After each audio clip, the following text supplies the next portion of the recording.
Hello everyone, હું Mehul sir આપ સૌનું સ્વાગત કરું છું મારી ચેનલ ધ બ્રાઇટર્સ.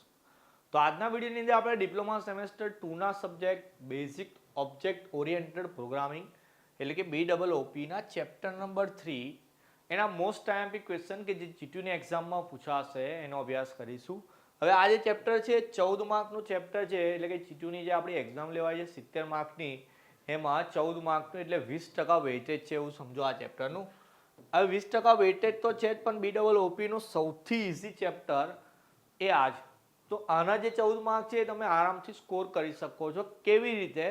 તો આ વિડીયોની અંદર હું તમને જે 5 ક્વેશ્ચન આપું છું એ 5 જ ક્વેશ્ચન તમારે તૈયાર કરવાના, તો એ 14 માર્ક તમે આરામથી સ્કોર કરી શકો. ઓકે, ચેનલ પર જે લોકો નવા છે એમને કહી દઉં કે ચેપ્ટર 1-2ના આઈએમપી હું તમને પ્રોવાઈડ કરી દીધા છે, અને અહીંયા જે તમને આઈએમપી મળે છે જીટીયુની એક્ઝામની અંદર એમાંથી જ ક્વેશ્ચન પૂછાય છે.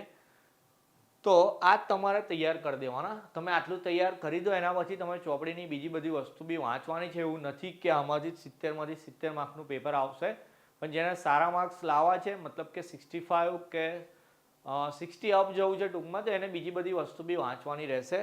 આ જે આઈએમપી ક્વેશ્ચન છે જે હું તમને આપું છું એનામાંથી તમે મતલબ આ બધા ક્વેશ્ચન તૈયાર કરીને જાઓ તો તમે 50ની ઉપર તો સ્કોર કરી શકો છો. કારણ કે અત્યારે હું તમને જે આઈએમપી ક્વેશ્ચન આપું છું દરેક ચેપ્ટરની અંદર, દરેક સબ્જેક્ટની અંદર, એમાંથી દર વખતે જીટીયુમાં 50થી 55 માર્કનું પૂછાય જ છે. એ મારો 5 થી 7 વર્ષનો રેકોર્ડ છે. તો તમારે પહેલાં આ ક્વેશ્ચન તૈયાર કરવાના, એના પછી બીજા ક્વેશ્ચન તૈયાર કરવાના છે. તો ટાઈમ વેસ્ટ નહીં કરતા, ચેપ્ટર 3ના આઈએમપી ક્વેશ્ચન કયા કયા 6 કરવાના તે અહીંયા જોઈ લઈએ. તો પહેલું કન્સ્ટ્રક્ટર છે અને એક ડિસ્ટ્રક્ટર છે, અને એનો ડિફરન્સ છે બંનેનો. હવે કન્સ્ટ્રક્શન પૂછાય તો કેવી રીતે પૂછાય?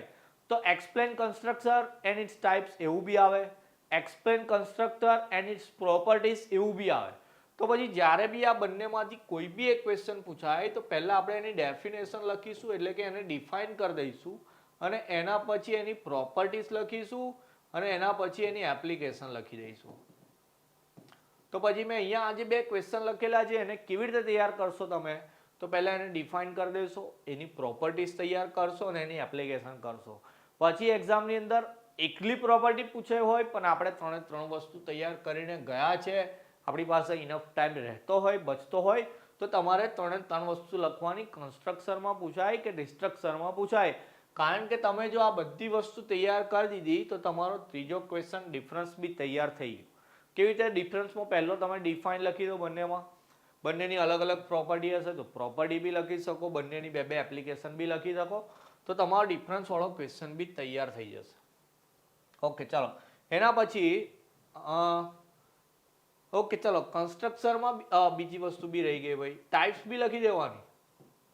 આ જોયું તો યાદ આવ્યું, કોપી કન્સ્ટ્રક્ટર. તો કોપી કન્સ્ટ્રક્ટર છે એ કન્સ્ટ્રક્ટરની એક ટાઈપ છે.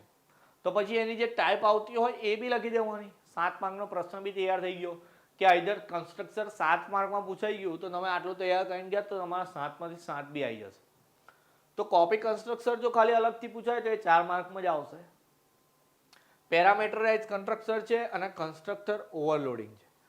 6 જ પ્રશ્નોમાં આખું ચેપ્ટર આપણું કમ્પ્લીટ થઈ જાય છે. આટલા 6 તૈયાર કરવાના.